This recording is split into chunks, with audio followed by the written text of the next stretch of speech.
Le journal du Off.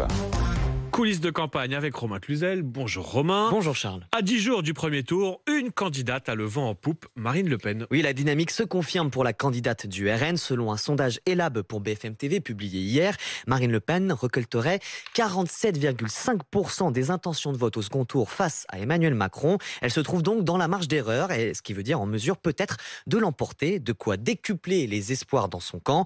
Ça fait plaisir de voir que la campagne porte ses fruits, savoure un lieutenant RN pour qui la stabilité de Marine Le Pen fait la différence. On a bien fait de ne pas avoir changé de cap, même s'il y a eu des moments de turbulence, ajoute ce proche de la candidate. Chez Éric Zemmour, on tempère l'enthousiasme. Elle finira toujours par s'effondrer grâce à un cadre de reconquête. Ouais, il faut dire qu'entre Éric Zemmour et Marine Le Pen, en ce moment, c'est un peu « je t'aime moi non plus ». Oui, la séquence a duré toute la matinée hier. D'abord, Éric Zemmour face à Apolline de Malherbe, qui appelle à la réconciliation dans l'entre-deux tours. Une main tendue, rejetée par Marine Le Pen. S'en est suivi un échange d'amabilité par médias interposés. Méfiance réciproque dans les deux camps. Si Marine a envie de travailler avec nous, il faudra nous le dire et nous expliquer. Lâche un ancien du RN parti chez Éric Zemmour.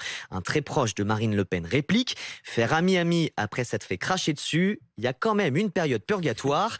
Purgatoire qui pourrait bien prendre fin le 10 avril. Un mariniste confie à Hélène Terzian du service politique de RMC. Au deuxième tour, on désigne un seul adversaire, Macron, point barre. On ne dira plus de mal de Pécresse, de Mélenchon, ni de Zemmour. Et puis, un autre objectif se joue entre les deux équipes, un éventuel accord aux législatives. Un cadre du RN pose déjà les limites. Si les zémouristes veulent la moitié des circonscriptions, eh ben ça sera compliqué. Ouais, on se projette beaucoup dans les deux camps. Marine Le Pen, d'ailleurs, prépare déjà son débat d'entre-deux tours. Je dirais même plus, on prépare la préparation, nous dit un mariniste. Son équipe de campagne réfléchit aux personnes à solliciter pour peaufiner la confrontation. Sur la forme, Marine Le Pen a déjà prévu de parler d'elle, de sa personnalité, au lieu de parler de son adversaire comme en 2017. Et on ne fera pas la même erreur de finir tard la veille à 23h sur le terrain, conclut un membre de l'état-major. Chez les marcheurs, on est bien conscient que ce débat peut être un écueil, tout simplement parce que la prestation de Marine Le Pen aura forcément meilleure allure que le débat raté de 2017.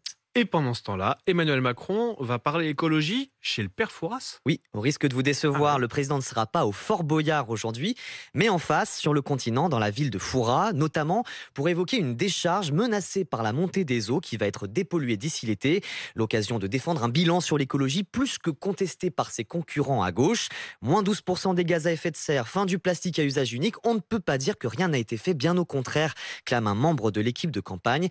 Ironie de l'histoire, le site de la décharge est inaccessible. Le président se contentera donc d'une visite à distance. Décidément, difficile pour les marcheurs de rendre visible leur action sur le climat. Et donc, je crois comprendre que le nom du père Fouras vient de la commune de... on apprend vraiment... J'ai découvert la même chose hier. Ouais, pour tout vous dire. on apprend énormément de choses dans le journal du Heureusement Off. qu'il y a une campagne présidentielle. Ouais, c'est fou. Et n'oublions pas Jean Lassalle, qui lui continue à faire le show. On ne résiste pas à vous raconter le trajet en train de Jean Lassalle hier entre Besançon et Paris. Cyprien Pézeril du service politique de RMC était aux premières loges.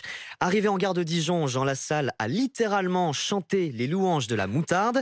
Il a ensuite demandé aux passagers s'ils avaient du vin, avant d'envoyer quelques compliments à des passagères. Le tout sous le regard étonné des voyageurs et des journalistes forcément hilar.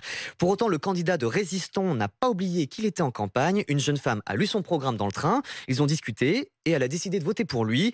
Et à défaut de tract, Jean Lassalle a distribué sa carte de visite dans le wagon. Voilà, c'est le style Lassalle, une campagne artisanale, mais qu'on vous raconte aussi dans le journal du Off le matin sur RMC Story. Il est 8h40, tout de suite les meilleurs moments d'Apolline Matin.